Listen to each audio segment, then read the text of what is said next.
Germaniyada oziq-ovqatlar nechi pul? Hozir biz shu videorolikda sizlarga aytib beramiz. Birgalikda ayni kafon qilamiz. Mana kivin narxini ko'ramiz sizlar bilan. 79 sentdan. O'zimizga keraklicha bananlarni oldik. Hozir ko'ramiz necha kilo, qancha narx bo'pti.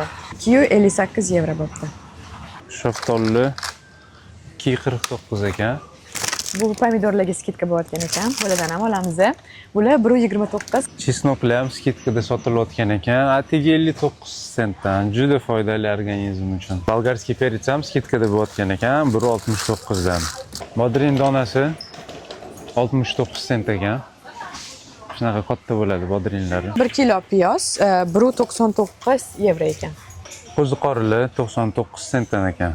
Hozir salatlarga ko'katlar olamiz. Bu mashina turishi 1.49 yevro ekan. 1 kilo deb yozilgan. Bunaqa salat baydan ham olamiz. Bu ham 1.69 yevro. Men yoqtiradigan non juda foydali organizmga. Atigi 88 sentdan bo'layotgan ekan. Krosanlar ham skidkada bo'layotgan ekan. 49 sentdan 4 ta olamiz. Uyga bolalarga shirinliklar ham olamiz. Mana bunaqa braunilar skidkada ekan, biz ko'ramiz. Ketchup oldik. 1.99 ekan. Tuxum ham olamiz 3 yevro. Tuxum ozgina qimmatroq, lekin har xil razmer bo'ladi. S, M, L. Sir aktiv bo'layotgan ekan 1.39 dan. Bunaqa ramasaryon kimeslikda kichkinaligimizda ramasaryon bo'lardi. Mazasi 1 va 1. 299. Uyga sut sotib olamiz endi. 1.89 yevrodan ekan.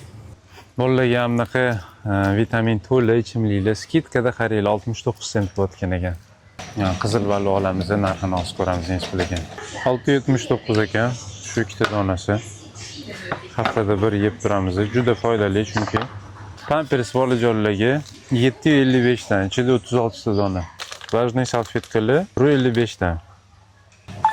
Yog' 1 litri 1 yevro 33 sent. Bolalarga sok olamiz, multifrukt 1.39 sentdan. Sizlar nima deb o'ylaysizlar? Germaniya uchun bu narx qimmatmi yoki arzonmi?